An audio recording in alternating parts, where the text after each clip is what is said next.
Estamos um pouquinho atrasados, desculpa, mas a gente já vai começar essa sessão da tarde.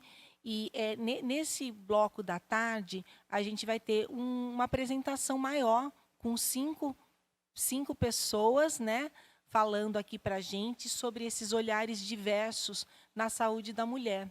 Tá? Então, são 5 falas distintas e, assim, a gente teve que escolher, né, porque seriam tantas interseccionalidades que a gente poderia escolher, mas a gente escolheu algumas. Hoje de manhã a gente já abordou mais a questão, né, das mulheres pretas, das mulheres indígenas, todo esse carinho aí do Ilera e as definições de interseccionalidade, né, muitas reflexões. Para essa mesa, a gente ficou pensando, né, quem a gente conseguiria trazer. E, na verdade, a gente queria fazer 3 dias, né, porque teriam várias outras questões para ser abordadas. E a gente escolheu alguma delas. Tá? Então, eu espero que vocês também aproveitem esse período da tarde. E, no final, a gente vai ter uma aula sobre saúde mental, que vai encerrar o nosso evento.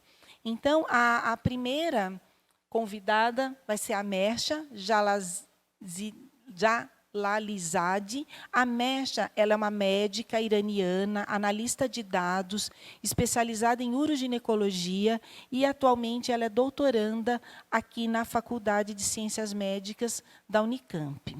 Eu vou chamar já todas vocês para estarem aqui na mesa comigo.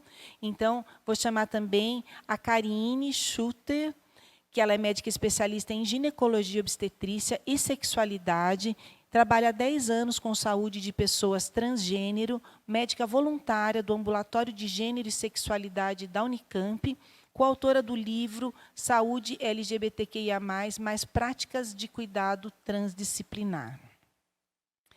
Também vou chamar aqui para a mesa a Amélia Flor, que é médica, formada aqui pela Faculdade de Ciências Médicas da Unicamp e que atualmente trabalha no consultório de rua de Campinas.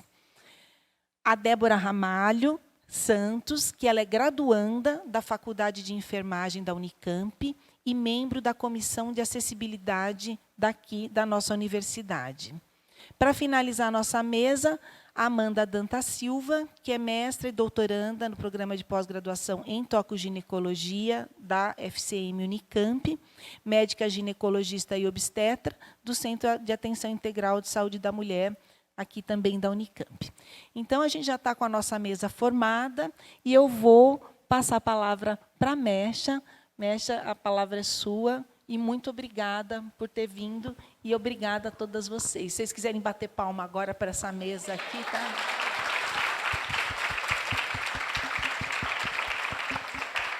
E agora sim, eu passo a palavra para a Mersha, por favor. Obrigada, professor.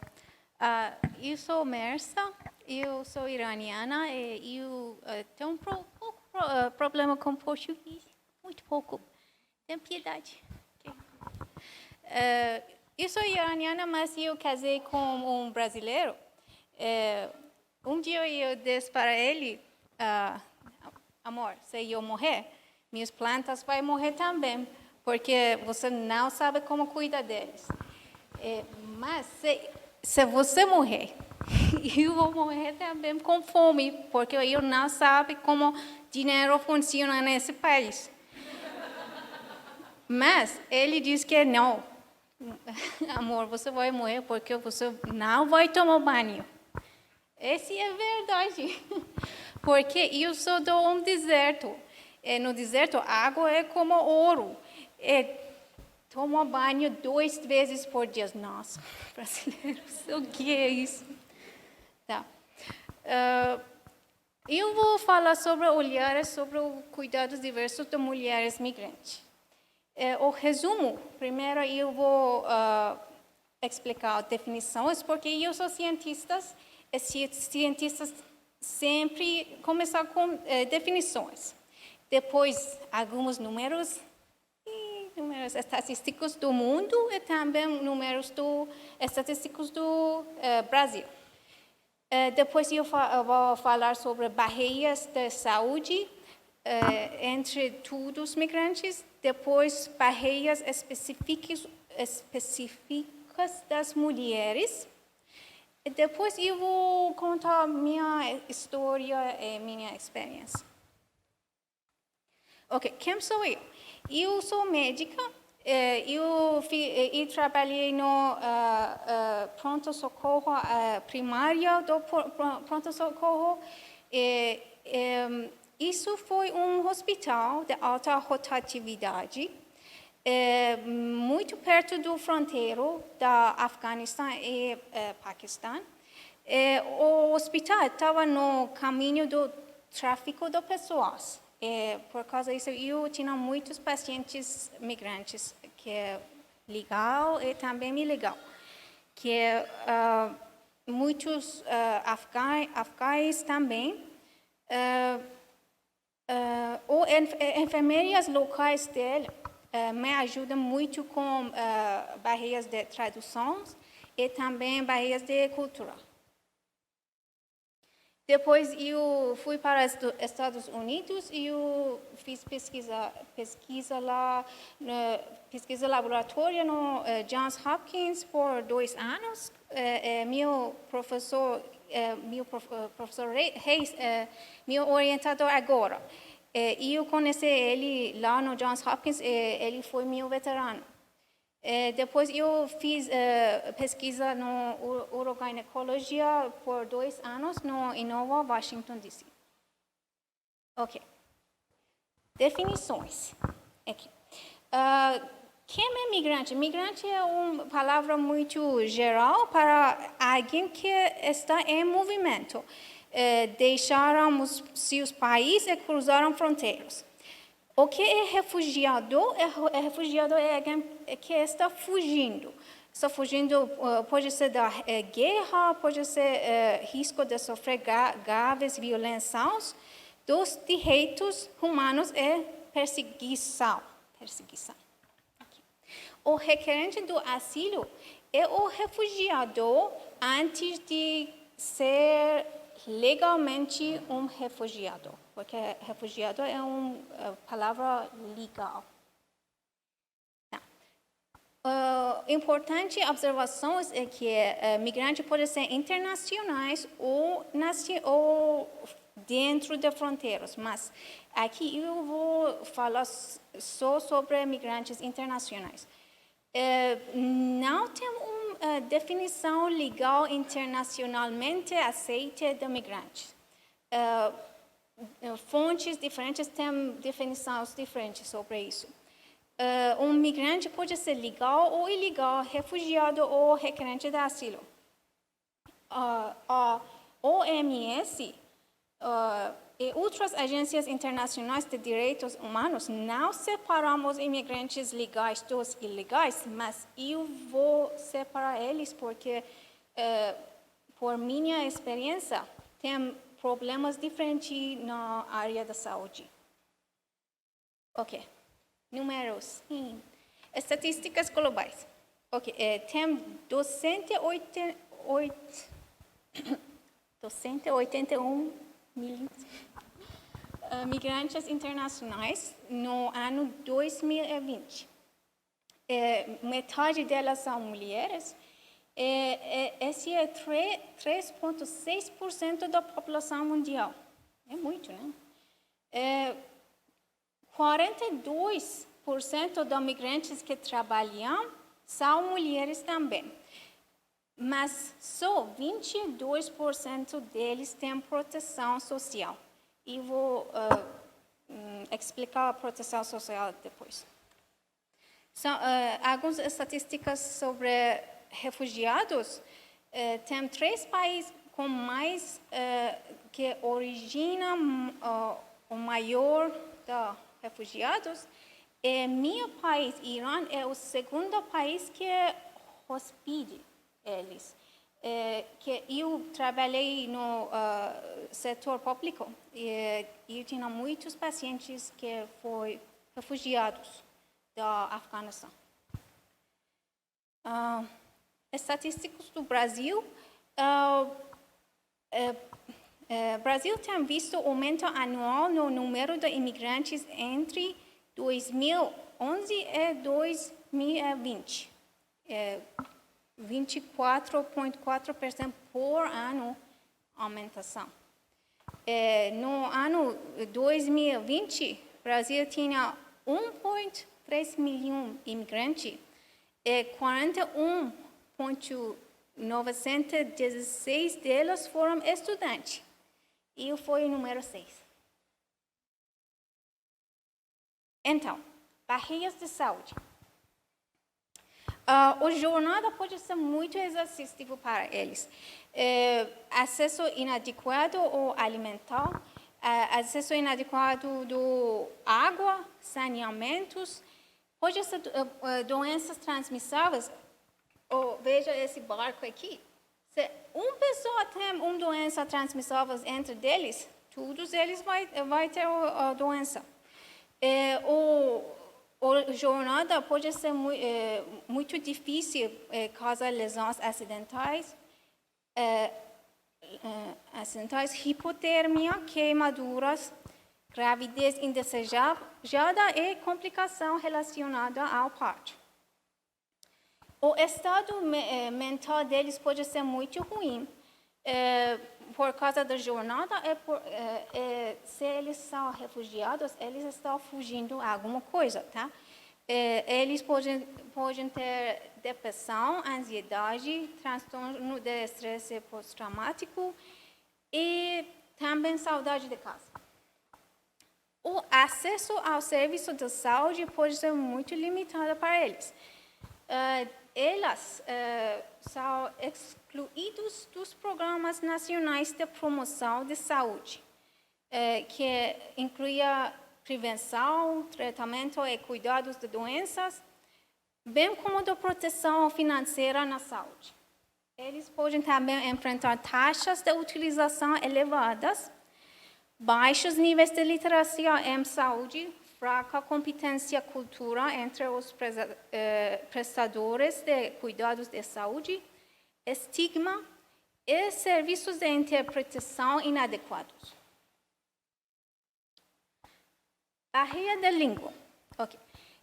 Enquanto você morre num lugar que você não fala a linguagem, você é surdo e mudo. É isso mesmo. Esse barreira é muito grande como prestador de cuidados de saúde, porque você precisa que explicar seu problema para o enfermeiro, precisa que explicar seu problema para o médico. E a parte mais difícil é encontrar a ajuda. Se você não pode falar com pessoas no país, você não vai saber cadê o local que você precisa vai. Com psicologia, o problema é duplo, porque a ferramenta da psicologia é a linguagem. A solução é placar aqui, e nos Estados Unidos, esse placar você pode encontrar em todos os hospitais. Esse é a parte português aqui. Você veja a parte português. Pode ler? Essa é a parte portuguesa. Essa é a minha linguagem.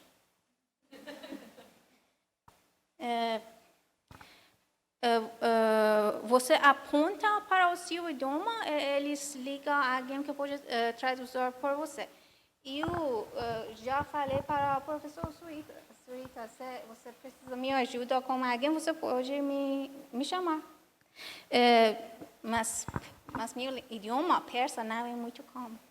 Não.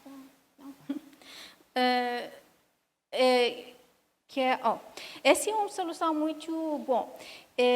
O Google Tradutor é muito bom também, por isso precisa de acesso à internet também.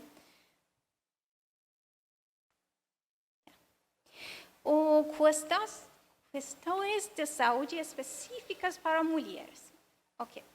De acordo do United Nations Women, a migração é uma questão de igualdade de gênero. Por quê? A violência sexual é muito comum, pode ser uma razão para a migração. 27% das mulheres migrantes deixaram o Afeganistão por causa da violência doméstica. E violência sexual é muito comum na jornada. Depende da jornada, pode ser 60% ou 90%. É muito comum. Necessidades comuns de saúde das mulheres migrantes, esse é baseado em alguns artigos sobre o Brasil. Esses são as necessidades mais comuns das mulheres migrantes no Brasil. Artigo foi da Dr. Suíta também, você escreveu isso. Ok. Você... aqui. Tá. Ok, melhor. Ok. O mais comum é cuidados de maternidade.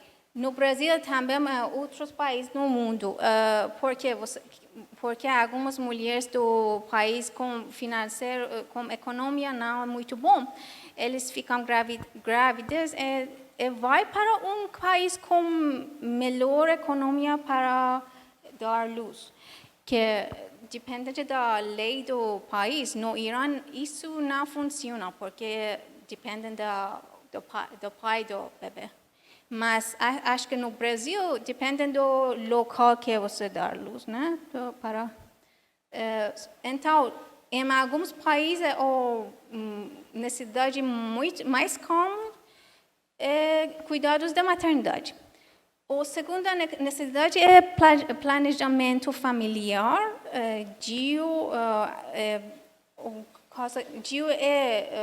Não é fácil para algumas mulheres que são migrantes. Higiene menstrual foi o terceiro problema. Prevenção de doenças sexualmente transmissíveis foi o 40 problema. O conhecimento sobre doenças não foi um problema de acordo do artigo. Eles sabem sobre essas doenças, mas eles não têm necessidades. Ok, minha experiência.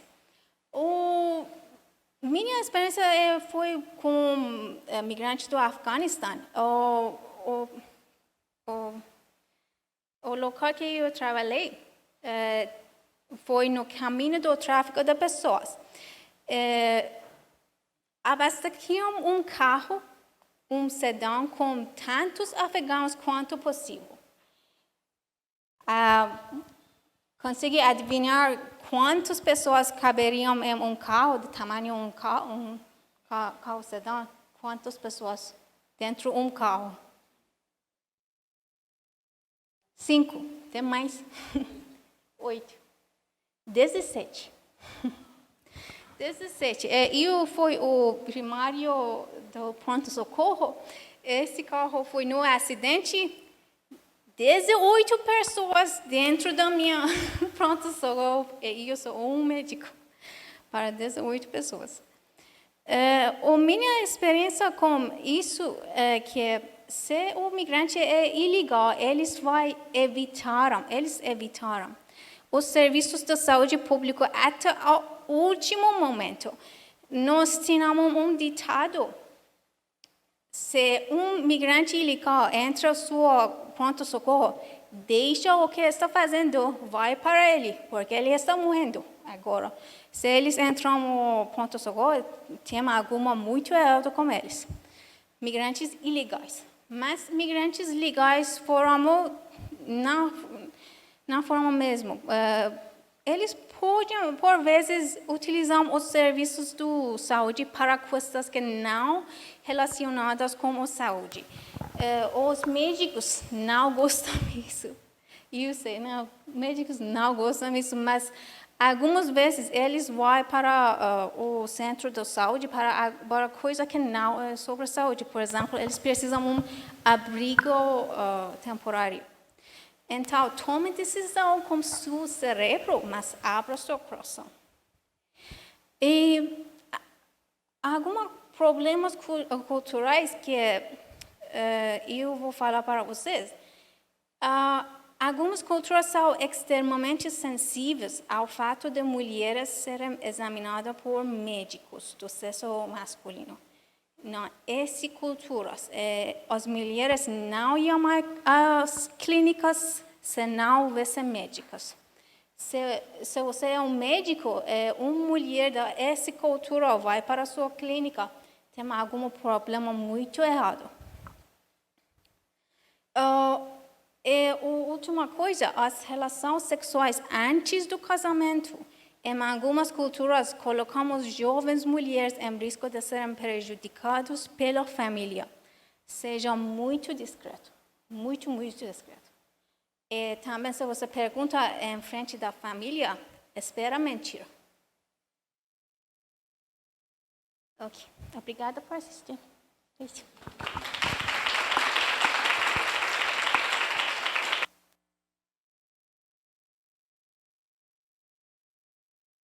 Obrigada, Mecha.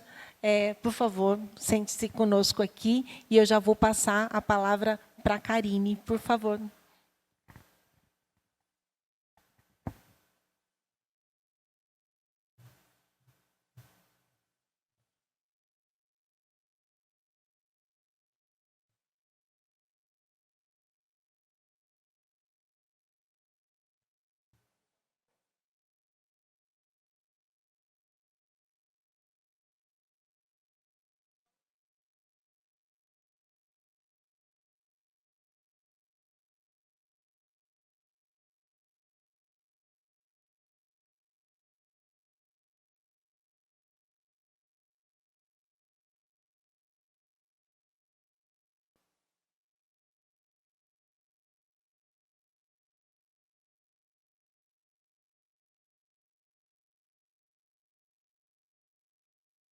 Me ouvindo?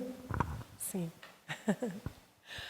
Boa tarde a todos, todas e todes. Obrigada, professora Fernanda, pelo convite para esse fórum tão importante, tão relevante, sobre o impacto de fatores sociais sobre a saúde de mulheres.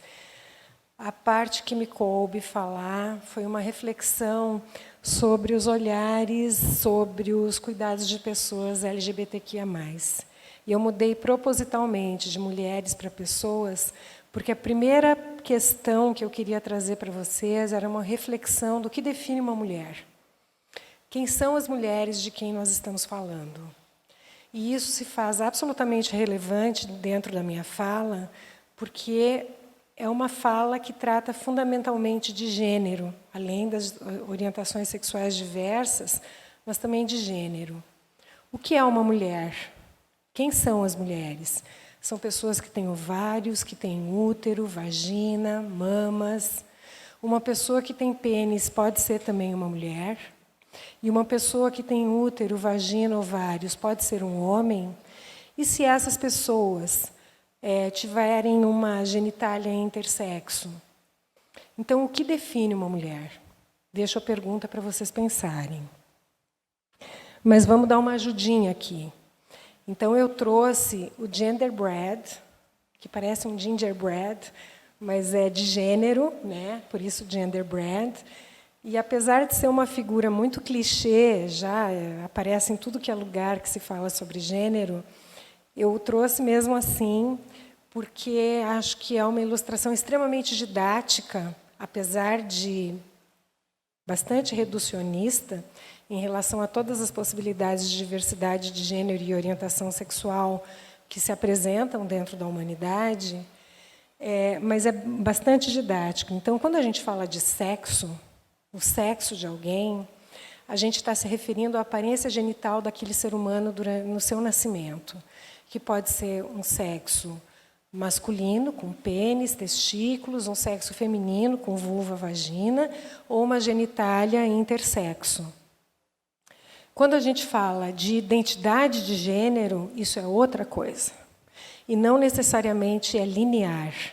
Então, uma pessoa pode ter uma genitália de um jeito e ter uma identidade de gênero, que é como uma pessoa vê a si mesma e se entende, num caminho diametralmente oposto à sua aparência genital, ao nascimento.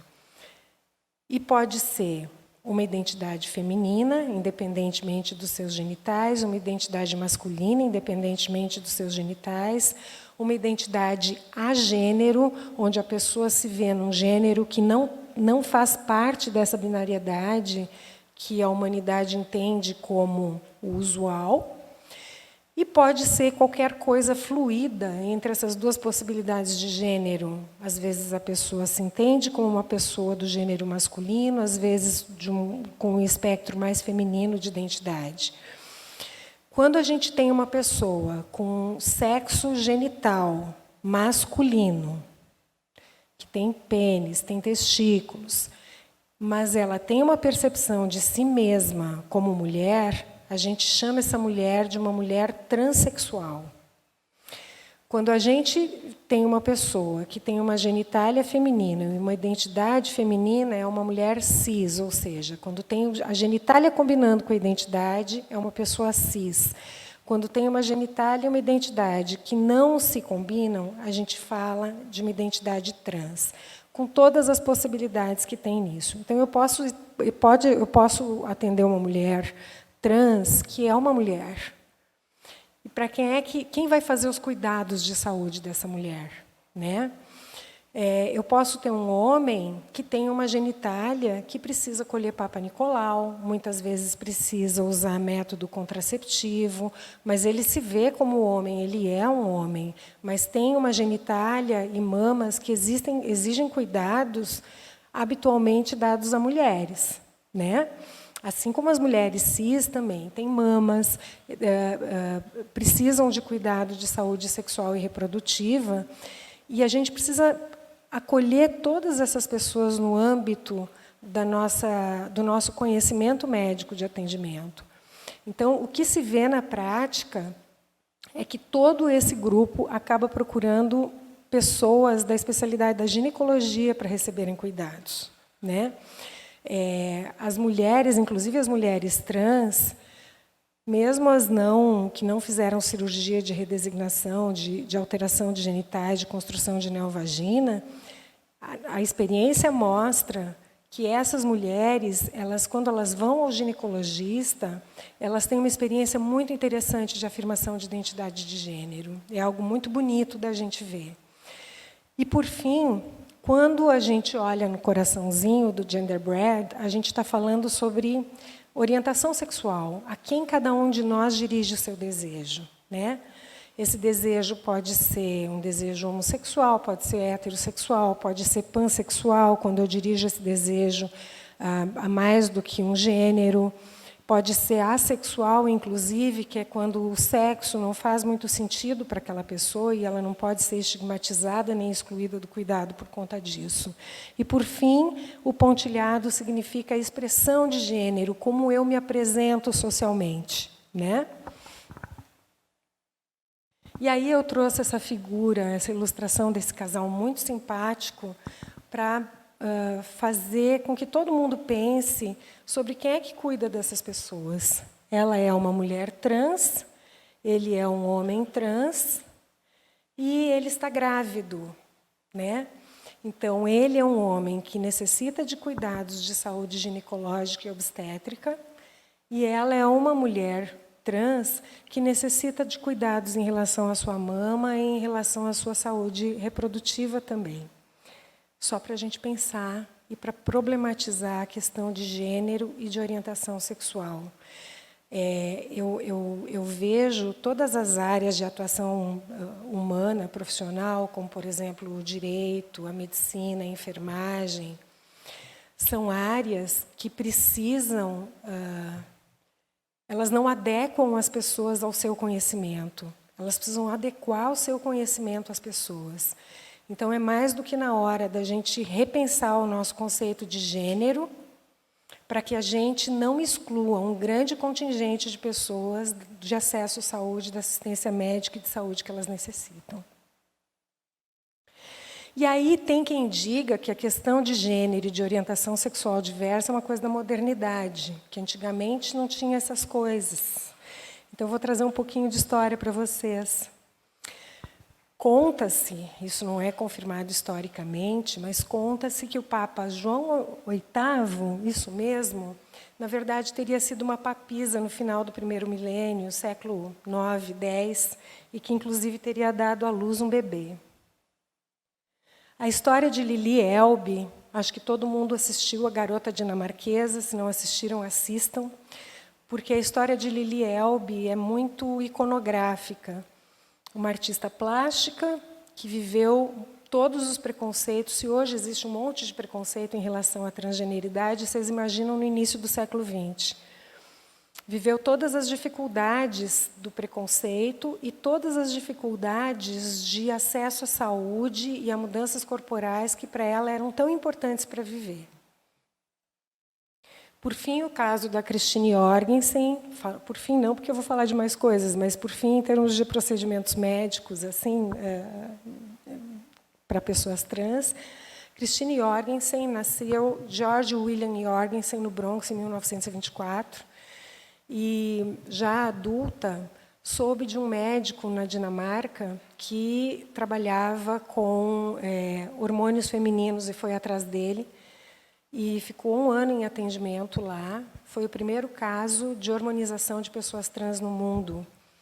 E voltou para os Estados Unidos. Antes disso, mandou uma carta para os pais, lindíssima, dizendo que a natureza tinha feito um erro e que, dessa vez, ela tinha conseguido corrigir. Por fim, em 1971, o Dr. Farina fez no Brasil a primeira cirurgia de transgenitalização numa paciente chamada Valdirene Nogueira, que fazia um acompanhamento de saúde no Hospital das Clínicas. Depois de 1 ano de acompanhamento, a equipe e ela chegaram à conclusão de que ela se beneficiaria muito com a cirurgia de transgenitalização. Pensaram em mandar ela para o exterior, porque aqui no Brasil não tinha ninguém que fizesse, e o Dr. Farina, cirurgião plástico, disse, não, eu vou aprender e eu vou ajudar essa moça. Ele ensaiou, treinou em cadáveres, e, por fim, quando ele achou que ele estava apto para fazer a cirurgia, ele operou a Valdirene. E ele foi processado não pela Valdirene, mas pelo Ministério Público por lesão corporal grave e foi condenado em 1976, sendo absolvido 2 anos depois. Por fim, na década de 80, essa eu me lembro bem, Fernanda também lembra, a Roberta Close. A Roberta Close foi um ícone da transgeneridade no Brasil na década de 80, e ela era alvo da curiosidade das pessoas acerca do corpo dela, porque ela é uma mulher lindíssima, ainda é, ela já é uma mulher mais velha, vive na Suíça hoje, continua lindíssima, super dentro da heterocisnormatividade, e as pessoas não entendiam como aquela mulher tão linda era uma pessoa trans. E ela teve que aguentar, inclusive, essa manchete que vocês veem no jornal, dizendo que a mulher mais bonita do Brasil é homem. Por fim, em 2008, a gente deu um pulão aqui, o SUS cria o processo transexualizador. E, em 2011, o Ministério da Saúde lança a Política Nacional de Saúde Integral LGBT. O processo transexualizador do SUS tem a ideia de fornecer para as pessoas trans toda a possibilidade de transição através do SUS. Então, hormonização, atendimento de saúde mental e, inclusive, cirurgia. Porém, a gente sabe que, apesar de existirem políticas públicas para atender pessoas LGBT no Brasil, a dificuldade de acesso ainda é enorme. Por quê?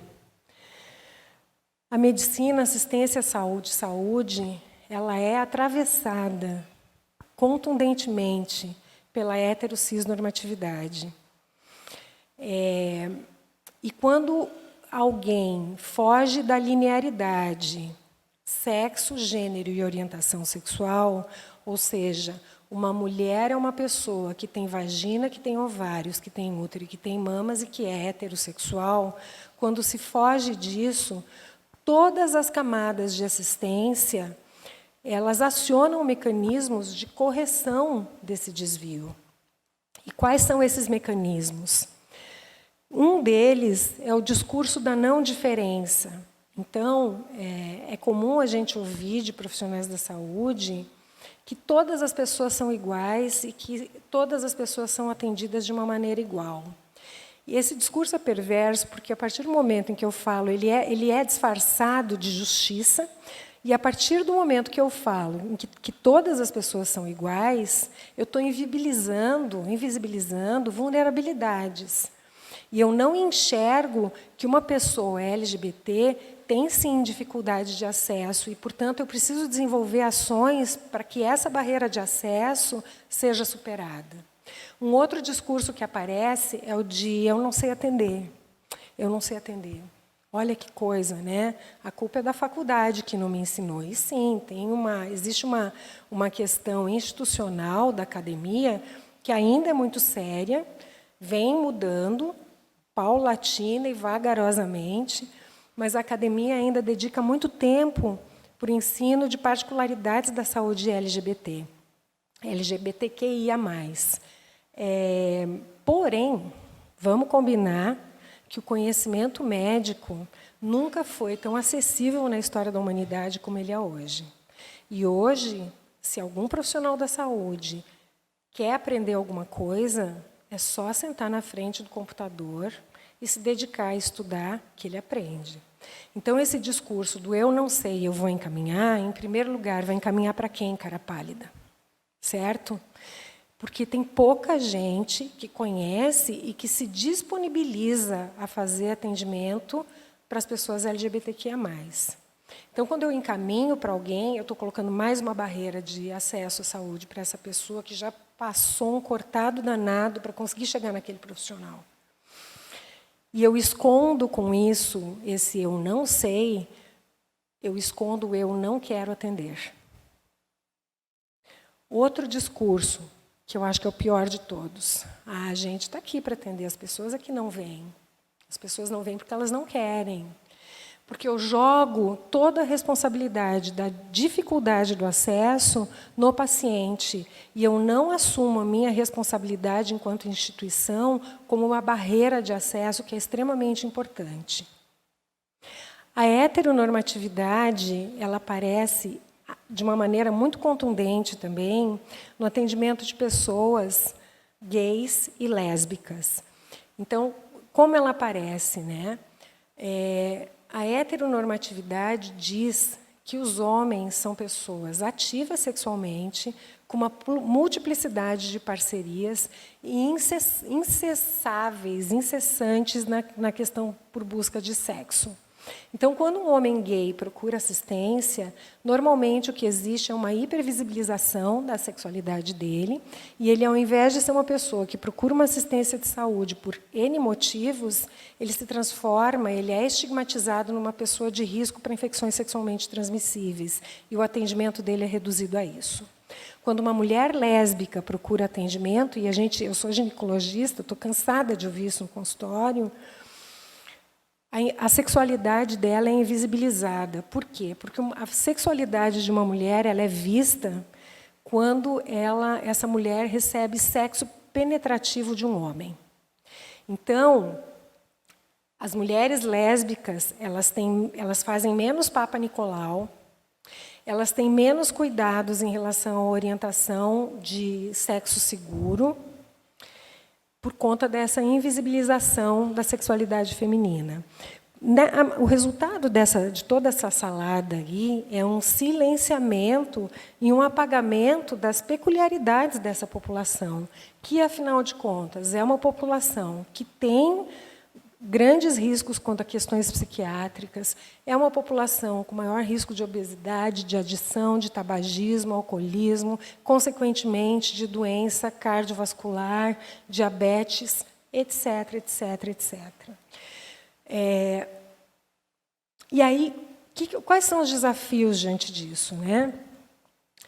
A gente precisa reconhecer a diversidade de gênero e as sexualidades desde a infância e da adolescência das pessoas. A gente precisa diminuir a desigualdade educacional. As pessoas LGBTQIA+, elas estudam menos e elas têm maior dificuldade de empregabilidade, e muitas acabam indo para a prostituição porque precisam viver de alguma maneira. A gente precisa aumentar a representatividade social e política dessas pessoas, isso está enganchado, linkado com a questão da escolaridade, e a gente precisa trabalhar muito a equidade no acesso à saúde. E como que a gente trabalha a equidade? A equidade implica o reconhecimento do outro. Como é que eu reconheço o outro? Uso de nome social, que eu não gosto nem de chamar de nome social, eu gosto de chamar de nome de verdade. Faz uma diferença enorme para uma pessoa trans ser chamada pelo nome de verdade dela. Ela se sente reconhecida, ela se sente vista, e isso aumenta o nível de interação médico-paciente, equipe de saúde-paciente, que é extremamente importante para bons resultados. E a gente precisa desconstruir preconceitos e estigmatizações. É um trabalho de formiguinha e que é feito no nosso dia a dia, no sentido de abrir a cabeça de toda a equipe de saúde para que a gente pare de pensar num ser humano dentro da linearidade sexo, gênero e orientação sexual e veja o ser humano em toda a sua possibilidade, em toda a sua diversidade. Muito obrigada.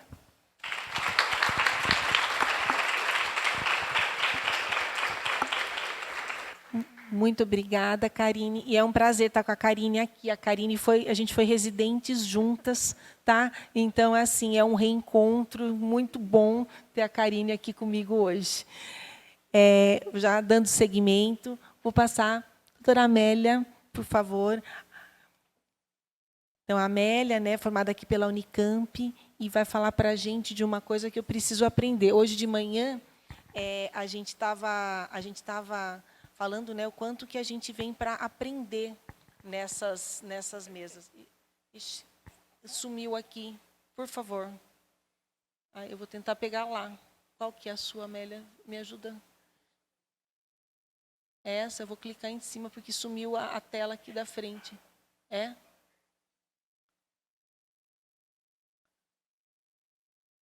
Nossa, eu não estou... Me ajude. Estou chegando. Não. Sumiu a tela aqui da frente. Estou tentando. Aí, pronto. Então, mas falando que quanto que a gente vem aprender, né? Então, a Amélia, que foi minha aluna, hoje vai me ensinar o cuidado das mulheres em situação de rua. Muito obrigada, viu, Amélia? Imagina. Boa tarde a todas, todos e todes. Meu nome é Amélia, então, sou formada aqui pela Unicamp, e para mim é uma honra compartilhar essa mesa com mulheres maravilhosas, competentes nas suas respectivas áreas. E, bom, um desafio falar, não tenho a pretensão de falar de tudo isso, mas o que eu quero é que a gente saia daqui refletindo sobre como a gente consegue, como é possível fazer esse cuidado. Então, você pode passar. A população, as pessoas estarem em situação de rua, né? Eu acho que é muito claro para todo mundo aqui que é um determinante, é algo que determina a saúde, a vida desse ser humano. A população em situação de rua esteve por muito tempo invisibilizada, né, no país. Só a partir de 2012, com a política nacional de cuidado para a população em situação de rua, que o Brasil voltou o olhar para essa parcela da população, né? Só a partir de 2012 que a gente passou a contar e ver as demandas dessa população no país. E ali a gente vê alguns dados que eu trouxe, e a gente vê um crescimento de quase 200% da população em situação de rua no Brasil, né? O que pode ser, talvez, porque tenha melhorado a forma de contagem, ou, que é mais provável, pela pior condição de vida que a gente vem vivendo aí, né? A gente vive no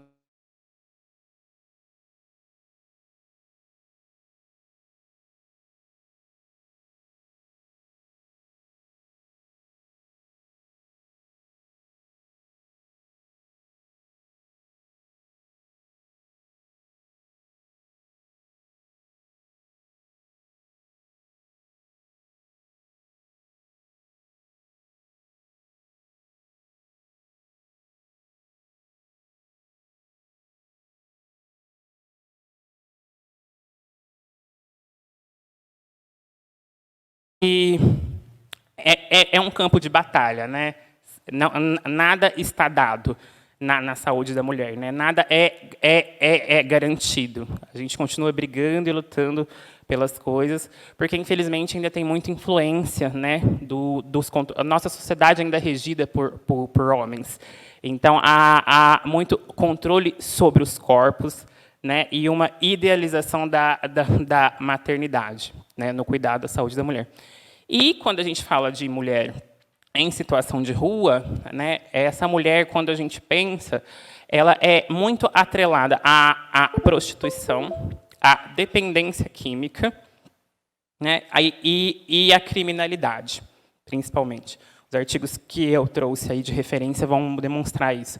E é claro que isso afasta elas do serviço de saúde, né, e afasta desse cuidado. E, quando a gente fala, né, de maternidade, eu acho que tem que ser bem claro que existe uma mulher que a sociedade quer que materne, né? E essa mulher geralmente não é uma mulher preta, né? Essa mulher geralmente é uma mulher branca, é uma mulher de classe social alta. São essas mulheres que a sociedade quer que engravide, são essas mulheres que a sociedade quer que materne. E então as mulheres em situação de rua não entram nisso, tá? Tanto que isso influencia muito no pré-natal que a gente faz, no cuidado nos serviços, quando elas buscam o serviço para isso. É uma coisa bem precária. Quando que tange anticoncepção, já, né, é um paradoxo, na verdade, no consultório na rua eu falo anticoncepção. Porque se tem uma coisa que o poder público quer que eu faça, é anticoncepção. Porque já que essa mulher não nasceu não está numa situação que ela é bem vista partejando, né? Quando uma mulher em situação de rua fica grávida, ela é culpabilizada, né? Ela sente vergonha por estar grávida, apesar de muitas das vezes usarem essa gravidez para fugir de violências na rua. Várias pacientes me contam que às vezes precisa ficar grávida para não ser violentada na rua, tá? Então a anticoncepção eu trabalho com esse paradoxo. E eu tento muito lutar contra ele no sentido de promover dignidade, porque eu acho que lá nos números a gente viu, né, as mulheres são 20%, 16% dessa população aqui de Campinas. Então, 80%, mais de 80% são homens. Então, óbvio que as atenções de saúde vão estar mais voltadas para as questões dos homens, né? Vai estar mais voltada para a questão que as pessoas acreditam que seja questões da população em situação de rua, que é a dependência química, né? Que é a saúde mental, que é mesmo, tem bastante. Mas eu acho que tem como a gente garantir dignidade de outras formas. Em Campinas, pode passar, Fer, a gente tem alguns serviços, alguns dispositivos de saúde que ajudam bastante a gente nesse cuidado. O consultório na rua ele trabalha muito em rede. Por ser do Cândido, a gente tem bastante contato com os CAPs, né? A gente tem dispositivos da assistência, que é o SOS Rua, as casas de passagem, os abrigos, né? Os CAPs, tem a Casa da Gestante. A Casa da Gestante, para quem não sabe, é um abrigo aqui de Campinas, que ele abriga a mulher gestante, e no puerpério abriga ela e o bebê, e às vezes a criança de até 12 anos de idade pode ficar com ela nesse abrigo. E esse abrigo garante para ela um endereço, que é o que no cuidado em saúde, no cuidado em saúde formal, é muitas vezes o que eles querem, né, que a pessoa tenha um endereço, um documento. Ele garante acompanhamento para essa mulher, para ela fazer os documentos, que é uma questão também. Garante alguns cursos, quando tem algum curso oferecido. Eles ajudam no cuidado com o bebê, aleitamento. É um projeto bem interessante que a gente trabalha junto com ele também. Então, esse trabalho em rede é o que torna o meu trabalho mais palatável.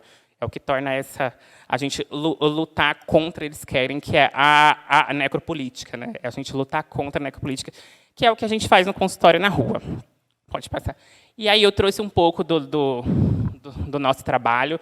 Lá no consultório, já é assim que funciona. A gente chega com uma van nas praças, geralmente as praças do centro, que é onde tem mais pessoas em situação de rua. E a gente se instala, a gente monta uma barraca, geralmente, para fazer exame físico, quando precisa, dentro dessa barraca, espalha mesinhas e atende os pacientes ali mesmo. Isso pelas manhãs. À tarde, a gente tem campos móveis, que é a gente sai com a van e a gente não fica parado num lugar. A gente geralmente faz a busca de algum paciente, a gente leva algum paciente para algum lugar, apesar que não é uma atribuição do consultório na rua levar paciente, mas às vezes a gente leva. A gente visita os CAPs, os abrigos, para fazer anticoncepção. E aí, essa anticoncepção, geralmente, a gente faz uma reunião com as pacientes primeiro, né, para garantir essa autonomia para as pacientes, para elas poderem escolher se querem, né, porque geralmente, quando a gente chega, geralmente a paciente nem sabe que a gente está lá para fazer anticoncepção nela, mas é o que geralmente os serviços querem, que a gente chegue e coloque o Implanon. A gente fala, uma coisa que eu não gosto, que acontece muito, que a gente tem o Implanon, tá? Mas a gente geralmente falam assim para mim, na terça-feira tem um Implanon, hein, para colocar. E não é assim, a gente tem outras coisas. Eu não vou chegar e colocar um Implanon. É o que eu acho que queriam, né? Que eu chegasse, colocasse um Implanon na mulher e saísse. Mas não é, a gente faz reuniões com as pacientes, conversa sobre anticoncepção. E aí eu tenho essa bolsinha rosa, que eu tenho muito orgulho dela, que eu gosto muito de saúde da mulher, então nessa bolsinha eu levo um molde de útero para mostrar para elas onde fica o DIU, eu carrego as coisas de ginecologia, porque o nosso trabalho é muito de oportunidade. Eu pego muitas pacientes de 30, 40 anos que nunca fizeram um Papa Nicolau na vida. Então, se ela está, naquele momento, confortável para fazer um Papa Nicolau, ela quer naquele momento, eu preciso fazer naquele momento. Tem que ser ali agora. Então, eu sempre ando com essa bolsinha. Ali tem a foto que eu estou com uma paciente, eu cobri o rosto dela, que eu não consegui encontrar ela para pedir permissão. Mas é uma paciente que ela é uma profissional do sexo, que a gente fez muita amizade, porque ela nunca tinha feito um Papa Nicolau, nunca tinha ido num ginecologista, né? E ela tem 35 anos. E nunca tinha ido, nunca tinha feito esse cuidado. E, nesse dia, ela até me pediu para ensinar ela a usar a camisinha feminina, que ela queria aprender a usar, porque, às vezes, que ela tinha curiosidade de usar a camisinha feminina também, porque ela dizia que era mais apropriada pro corpo dela, talvez. Foi legal esse atendimento. Pode passar. Aqui é uma conversa sobre anticoncepção, na foto, que eu estou tendo com algumas pacientes numa casa de passagem, né? E ali é a minha primeira inserção de Implanon, que foi na casa da gestante também, numa puérpera. Passar. Ali a gente coloca na foto da minha esquerda, lá, da van, a gente colocando uma Implanon na rua. Essa paciente estava num ambiente de uso e ela não ia sair de lá. Ela não queria engravidar, mas ela não ia sair de lá para colocar o Implanon. Então, a gente saiu da barraca, coloquei uma maca lá e coloquei o Implanon nela, lá no meio da rua mesmo, e é isso. E ali é uma consulta de pré-natal que eu fiz na praça, com uma paciente. Pode passar. Ali é uma busca ativa de um usuário, né, que a gente faz na linha do trem. A gente não vai só para oferecer cuidados médicos, a gente vai para oferecer também um pouco de educação em redução de danos, né?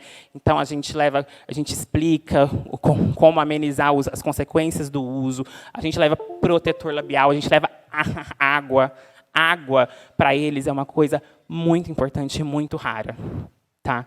Então, quando vocês verem aí, ofereçam uma água, dão uma água para uma pessoa em situação de rua, porque é uma coisa que, para eles, é muito importante, que a gente, às vezes, não encontra. Às vezes, os locais se negam a dar um copo d'água para eles, enfim. Pode passar. E essa é a minha equipe. Eu falo que sem ela eu não trabalharia. Para mim, é a equipe mais unida que eu já vi. Eu acho que, pelo fato de trabalhar com uma coisa tão pesada, ouvir histórias tão pesadas, eu acho que nos une. E nos une nessa ética do amor, né? Bell Hooks dá no texto o amor como prática da liberdade. Ela traz esse conceito da ética do amor, que é a gente estar comprometido a combater políticas de dominação do qual a gente não faz parte. Né? É a gente lutar contra o racismo, sendo branco, é a gente lutar contra o machismo, mesmo que não nos afete, é a gente ter amor suficiente para lutar contra essas coisas, né? Contra a exploração de grupos. E, ao escolher amar, né, a gente se move contra a dominação, contra a opressão, que eu acho que é o que a gente faz. Pode fazer. E é isso que eu tinha para falar sobre o consultório na rua. Obrigada.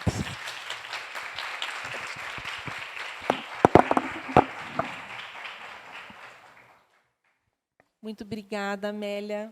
Muito bom estar aqui com você. A gente está só com um probleminha técnico aqui, porque apagou a nossa tela, tá? Por isso que eu estava aqui sofrendo para passar os slides da Amélia.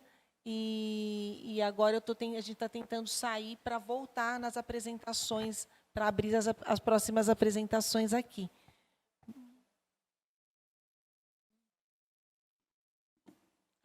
Traz aqui o... Será que porque estava longe? Se você consegue.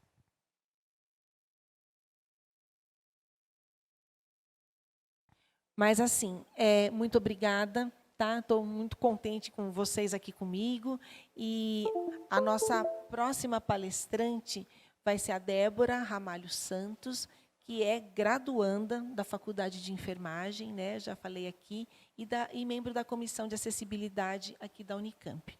Eu vou só pedir um minutinho, porque eu já estou muito estressada com a apresentação aqui. Tudo que eu estava tranquila, com Ileira, com tudo isso que aconteceu hoje, maravilhoso, isso aqui me estressou um pouquinho, mas a gente já vai resolver.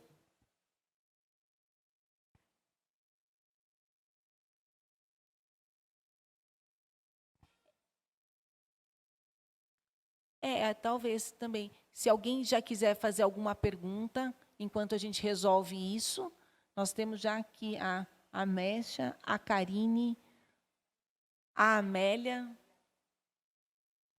Mas, assim, eu não sei se você queria a apresentação aqui, né, Débora? Você queria? Ah, você tem aqui? Ah, nossa, nada como uma pessoa tecnológica tem aqui no celular. Então, cancela a discussão, vamos de novo passar para a Débora. Boa tarde a todos, a todes. Então, eu sou a Débora, estou no 3º ano de enfermagem aqui da Unicamp. É um prazer poder fazer parte aqui do fórum. Obrigada, né, pelo convite, a Fernanda, a Érica, que me ajudou muito. Então, eu estou aqui para falar da pessoa com deficiência, sendo uma mulher com deficiência. Eu sou a primeira cadeirante da Faculdade de Enfermagem aqui da Unicamp. Já são 46 anos de história e eu sou a primeira cadeirante. Mas, enfim, né, aí já começam as grandes questões, né, que nós temos socialmente. Primeiramente, eu trouxe... Pode voltar só um minuto? Eu trouxe esse símbolo porque ele é a gente chama ele de símbolo novo da acessibilidade, mas ele foi criado em 2015 pela ONU, que ele busca trazer uma universalidade das diferenças que existem dos tipos de deficiência. Porque quando a gente coloca aquele símbolo da cadeira de rodas, a gente está falando de uma deficiência que é visível. Mas nós temos deficiências que não são visíveis, né, pelas outras pessoas. Então, esse símbolo ele tende a trazer esse olhar para as outras deficiências. Também tem um guia, eu faço parte, né, eu sou membro da Comissão de Acessibilidade, tem um guia que foi criado em 2021, e nesse guia ele vai falar um pouquinho sobre como se comportar com uma pessoa com deficiência, sem ser uma pessoa capacitista, né, que eu vou falar um pouquinho. E aí eu coloquei um QR Code, mas também dá para pegar no site, né, da Diretoria Executiva de Direitos Humanos aqui da Unicamp. Pode passar por... Então, nós temos a Lei Brasileira de Inclusão desde 2015. Lá, ele dispõe o que é considerado uma pessoa com deficiência. Pensando que o mundo, todas as coisas foram construídas por um tipo de corpo, um corpo normativo, uma pessoa, quando ela tem um corpo não normativo, como é no meu caso, que eu me locomovo de uma forma diferente, quando entro em interação com tudo aquilo que foi criado para um corpo normativo, eu encontro uma barreira.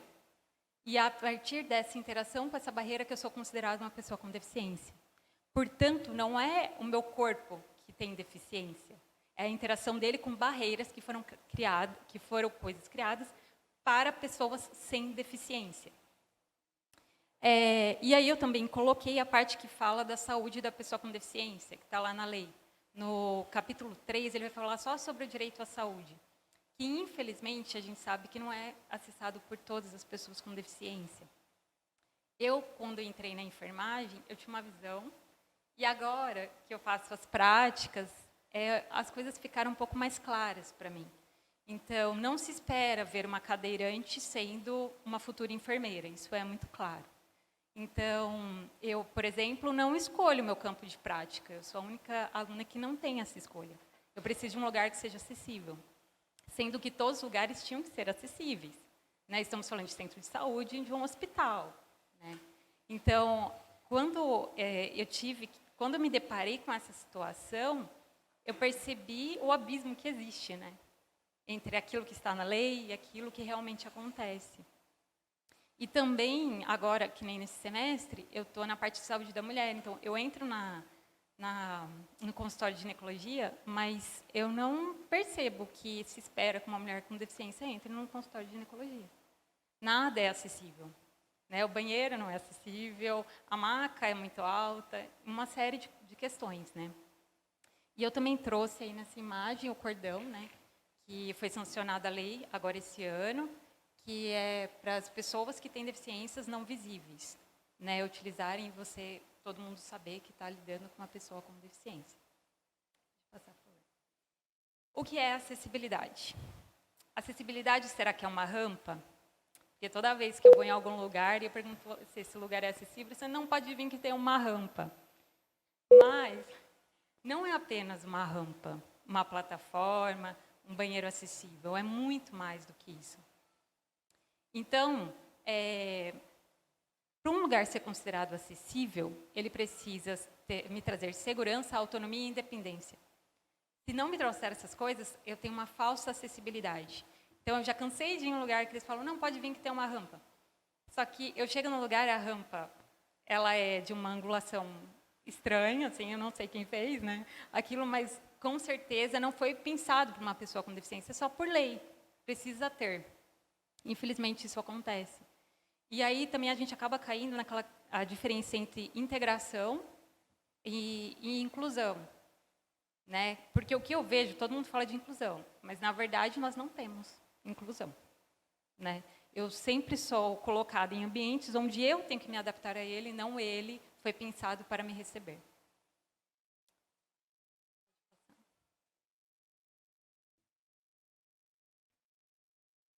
Com quais barreiras uma pessoa com deficiência pode se deparar? Bom, elas são inúmeras. Urbanísticas, que são em vias, espaços abertos, que sejam públicos ou privados. Então, se eu não tenho guia rebaixada, se não tenho um aviso sonoro para uma pessoa com deficiência visual atravessar a rua, todas essas questões entram nas urbanísticas. Arquitetônicas são barreiras que eu tenho em edifícios, em prédios. As tecnológicas, elas são quando uma pessoa ela não consegue ter acesso a uma tecnologia. Um exemplo, eu faço uma iniciação científica relacionada a pessoas com deficiência. E eu entrevistei várias pessoas, e entre uma dessas pessoas tinha uma pessoa deficiente visual, um cego. E ele, para utilizar o computador no trabalho dele, ele precisava de uma coisa chamada linha Braille. E é extremamente caro, e também surgiu outras discussões, porque as coisas para pessoas com deficiência são muito caras, as tecnologias todas. E essa tecnologia permitia com que, em tempo real, tudo aquilo que vinha no computador dele, ele conseguia ter em braille, para poder trabalhar. E, então, se as pessoas não têm... Isso é um exemplo, né? Existem outras tecnologias, se a pessoa não tem esse acesso, é uma barreira. Também tem a de transporte. Eu sou extremamente privilegiada, eu vim para a faculdade de carro. Mas se eu precisasse usar um ônibus, eu não sei se eu chegaria, né? Porque as plataformas sempre estão quebradas, ou por ter muitas pessoas ali no ônibus ou alguma coisa assim, e as pessoas sempre estão atrasadas, e é como se eu não me atrasasse, né? Mas eles vão falar, não para não, porque até descer a plataforma, essa pessoa entrar vai atrasar todo mundo. Então, sempre se pensa que a pessoa com deficiência nem tem uma vida, né? Porque ela não tem por que atrasar. Tem a questão de comunicação, e aí também um exemplo são a Libra, né, a língua brasileira de sinais. Então, quem aqui, né, consegue se comunicar? Se aparecer um paciente, quem é que vai conseguir se comunicar com essa pessoa? Né? Pensando até em questão de violência, será que essa mulher com deficiência, uma pessoa com deficiência, tem como chegar para poder denunciar, para poder ter o acesso, né, para poder ser atendida, nós sabemos que não, né, é raro os lugares que tem. Também tem atitudinais, e as atitudinais são relacionadas à atitude de preconceito, de estigma que se tem uma pessoa sem deficiência com uma pessoa com deficiência. E para esse preconceito nós temos nome. É capacitismo. Então, é um tema que a gente vem falando, esse nome capacitismo, ele vem de uns 10 anos para cá, sendo falado. E são enormes as dificuldades que a gente tem nesse tema. Eu mesma já passei por várias situações, e eu poderia citar várias, e tem uma que aconteceu no ano passado, lá dentro do HC. Eu estava com os meus colegas, e a gente tinha terminado uma prática na enfermaria, e eu estava indo embora com eles, e eu fui pegar o elevador com eles. E estávamos vestidos da mesma forma, com um terninho azul, e eu estava de crachá, que nem eles. E eu conversando com eles, e a gente foi pegar o elevador, são 4 elevadores, e um dos elevadores é para paciente. E uma mulher que trabalha no HC, ela simplesmente chegou e falou assim, olha, paciente é aqui. Virou para meus colegas e falou, paciente aqui, e chamou. E aí eu olhei para meus colegas e eu fiquei sem reação assim, com eles. Claramente, o que ela viu foi minha cadeira. Ela não me viu como pessoa, ela não viu... o que ela pensou? Que por eu estar dentro do HC e estar numa cadeira de rodas, eu, consequentemente, era uma paciente. Não. Né? Eu poderia ser, ali no momento, uma estudante, uma futura colega de profissão. Né? Isso é capacitismo. Né? Um estigma, um preconceito que se tem. Outra coisa também, mas como que ela vai ser enfermeira se ela é cadeirante? Né? E é claro que eu consigo me adaptar, existem várias coisas que eu posso fazer. A enfermagem, ela não é só a parte dentro do hospital, fazendo as coisas técnicas, mas para isso também, como eu tinha que passar pelas matérias, eu fui atrás. Então, todo mundo pensa que existe um padrão para poder fazer uma determinada coisa, mas eu estou aqui para provar que não, que a gente consegue adaptando. Eu tive a ajuda de uma terapeuta ocupacional, eu levava as coisas da faculdade, seringa, agulha, um monte de coisa eu levava, e a gente trabalhava juntos para conseguir passar nas matérias e fazer uma boa assistência também, já que eu estava ali com o paciente, né? Então, e aí nós temos o capacitismo associativo, que é quando é relacionado